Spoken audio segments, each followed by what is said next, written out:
Assalamualaikum warahmatillahi wabarakatuh. Kami dari kelompok satu perancangan sistem input kode otomatis untuk meningkatkan efisiensi pengelolaan data KOL untuk UMKM dan jajan. Anggota kami yaitu Yehosua 180, Naufal 184, Rajendra 189, Firlana 314, Safril 317, Theodorus 319, dan Octavilba 322. Next. Selanjutnya adalah bagian revision chart, adalah deskripsi pada apa yang kita sudah revisikan. Lalu di sini ada bagian preface. Yang pertama adalah tujuan untuk memberikan gambaran secara menyeluruh, lalu latar belakang adalah tujuan isi dokumen.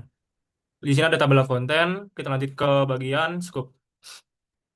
Baik, dalam tahap identification, nama sistem yang dikembangkan adalah sistem input kode otomatis untuk pengelolaan data KOL. Tujuan dari sistem ini adalah mengelola proses kolaborasi antara UMKM dan jajan dengan key opinion leader KOL secara terstruktur dan efisien. Sistem ini merupakan turunan dari dokumen Concept of Operation atau ConOps, sistem marketing jajan. Next. Oke, pada bagian 1.2 gambaran umum dokumen. Jadi pada intinya dokumen ini adalah panduan pindahan dari sistem manual Excel ke sistem digital jajan. Isu utamanya ada tiga, scope, referensi, dan sistem sekarang. Oke, next. Selanjutnya pada sistem overview, sistem yang dirancang adalah sistem yang berbasis web yang digunakan untuk mengelola dan memverifikasi kode KOL pada UMKM dan jajan. Yang pertama kalau mendaftar, lalu membuat kode unik, kalau datang ke outlet, staf memverifikasi kode, dan jika valid, kalau akan mendapatkan produk. Next. Untuk bagian reference dokumen, yaitu merupakan bagian yang berisi daftar dokumen, sumber atau referensi yang digunakan sebagai dasar dalam menyusun dokumen. Next. Di poin 3 ada description of the current system or situation, yaitu tujuan untuk menjelaskan sistem, mengidentifikasi masalah, bantu pemilik untuk berpikir kritis pada proses sistem. Next. Di poin 3.1 ada background, objektif, dan scope. Background berisi tentang masalah-masalah pada sistem yang sekarang. Dan objektif berisi tentang manfaat dari sistem-sistem yang akan kita buat. Dan scope adalah orang-orang yang berisi yang akan menggunakan sistem ini. Contoh proses pendataan member atau pembeli. Cara mencapainya dengan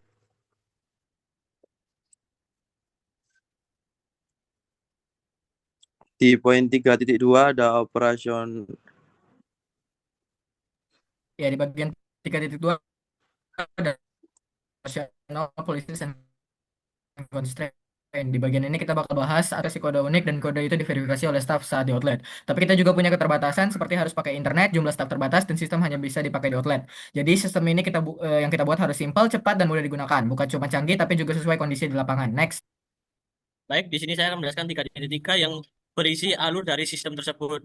Dan untuk yang perlu diperhatikan adalah nomor 6, ya, nomor 6, 7, 10, 12, 13. Yang nomor 6 berisi proses pembuatan kode unik untuk membutuhkan validasi database. Dan nomor 7, waktu tunggu pengiriman kode ke call. Dan 10, 12, 13 dirangkum menjadi satu, proses penciptaan ulang kode akibat kesalahan input atau kode yang tidak valid. Next. Dan itu adalah mode of operation. Jadi sistem punya beberapa mode agar bisa dijalankan berbagai kondisi. Yang pertama ada normal, yaitu ketika sistem digunakan, ada maintenance ketika perbaikan sistem, lalu ada emergency yaitu ketika kondisi error, ketika ada, dan selanjutnya terakhir ada idle yaitu ketika sistem standby. Selanjutnya pada bagian 3.5 organisasi dan personal, yaitu adalah ada beberapa peran pengguna dalam sistem, tidak hanya satu. Yang pertama ada KOL, tugas mendaftar dan menggunakan kode, ada staf outlet memverifikasi kode, dan yang manajer memonitoring dan membuat laporan, serta admin atau developer yaitu yang mengelola sistem. Next 3.6.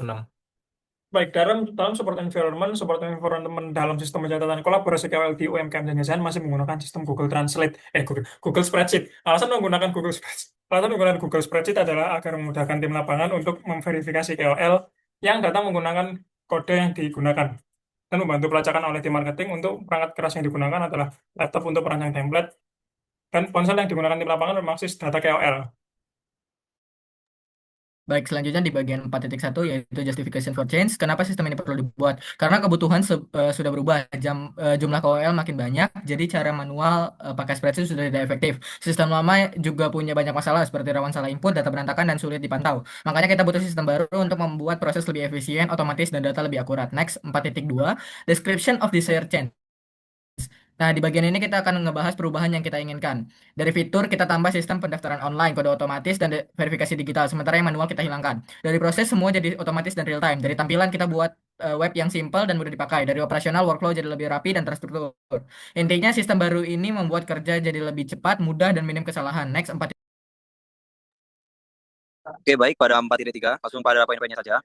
Ada prioritas utama, fokus ke validasi kode otomatis di database. Yang kedua, ada prioritas menengah, fitur monitoring harian atau mingguan. Yang ketiga, ada prioritas tambahan, fitur custom profil atau sistem bonus otomatisasi. Oke, pada bagian 4.4, langsung pada poin-poinnya. Poin pertama, otomatisasi pembayaran. Dibatalkan karena urusannya ribet dengan pihak bank dan finansial. Yang kedua, ada fitur GPS. Tidak dipakai karena biaya pengembangannya mahal. Yang ketiga, ada manajemen stok. Sengaja dipisah supaya sistem ini fokus dan ringan. Oke, next. Pada poin kelima yaitu background, objective and scope yaitu pengelolaan KOL manual lambat dan rawan kesalahan sehingga diperlukan sistem yang digital yang lebih cepat, akurat, dan terintegrasi. Next.